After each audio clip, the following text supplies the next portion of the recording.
Hey again, everyone. It's just a few days since Palm Sunday when we last posted a video reflection, and I'm still thinking. And today I'm thinking together with this little painting here. Carol did this, my wife, and she did it some years back. And she's not a painter or anything. She doesn't usually paint. It's one of the few things she's painted. But she was doing an exercise with this painting of sort of thinking through painting over the events of the Holy Week. And this is one of the pieces she made back then. And I actually really like it. And I really like it because it touches me. It speaks to me. And there are some elements in it that I find important and I find relevant. One of them is just the contrast. It's just the clear contrast that is so present in it between, Jesus with these riding on a donkey and these people in this biblical times clothes, and then tanks and the atom bomb and the soldier and the dust and the airplanes and this war scenario, and these things are there together side by side, and that contrast is just like the people in Jerusalem asking if this Jesus will be their political deliverer. And it's just like the many times in which we take in even Jesus, such a person of grace and expression of God's love, and made him into an artifact of violence and destruction. How many wars were waged in the name of Christ, how many times and how easily Christianity becomes arrogant and overbearing, and how easily we in the same person claim to love Christ but act with violence and indifference. And that contrast is present there, and it's present in Palm Sunday, and calls us to deal with it.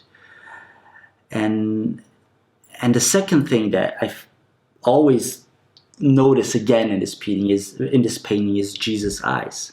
He has these marks around his eyes that are marks of deep sadness in a way. But for me, they're not the sadness of desperation, they're the sadness of compassion. It's that Jesus knows the profound depth of the pain of those people and of that city that he's going into. He knows just the extent of their brokenness, and he feels it. He knows it in his own body and soul. And that's something we need to learn, to have more compassion and the ability to come close, to learn more compassion with Christ, and to unlearn the harmful ways of social distancing.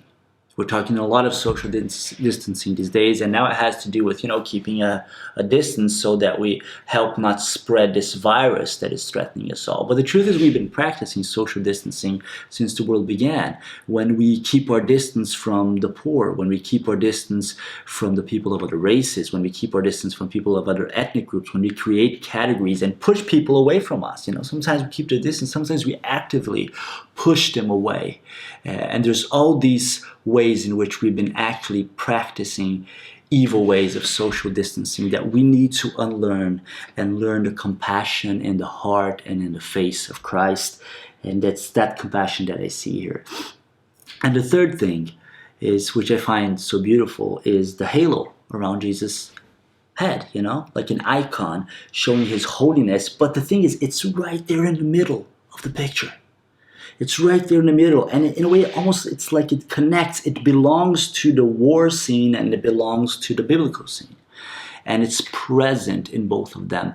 And that's the sign of incarnation, of a God who is holy, who is divine, but steps into the middle and is revealed in the middle of the mess of human history. And that's Christ. And perhaps we can only realize and really receive and understand that revelation from a place of brokenness and suffering. Perhaps it's only when we understand ourselves as weak that we can perceive the grace of God in coming to us, and can truly receive that as an act of love.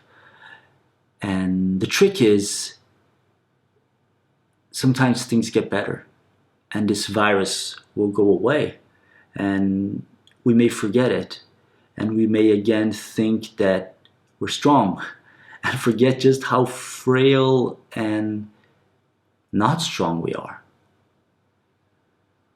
And will we then remember and cherish the grace of a God who comes to our brokenness? Quarantine time and Palm Sunday, Passion Week, in that sense, they're saying a bit of the same thing to us. That Christ comes to us in our brokenness, joins us in it, and that He comes with hope, love, redemption, and presence.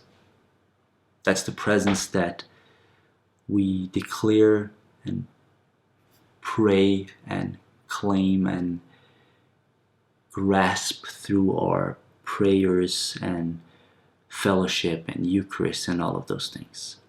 That's the presence I pray that you will seek also in this week. Keep in touch. We're going to have some more videos coming up now that it's Holy Week. Subscribe on YouTube, follow us on Instagram, whatever way is easier for you. Just keep in touch and updated on the material we have prepared for you. And let's keep thinking, let's keep living, and let's keep hoping.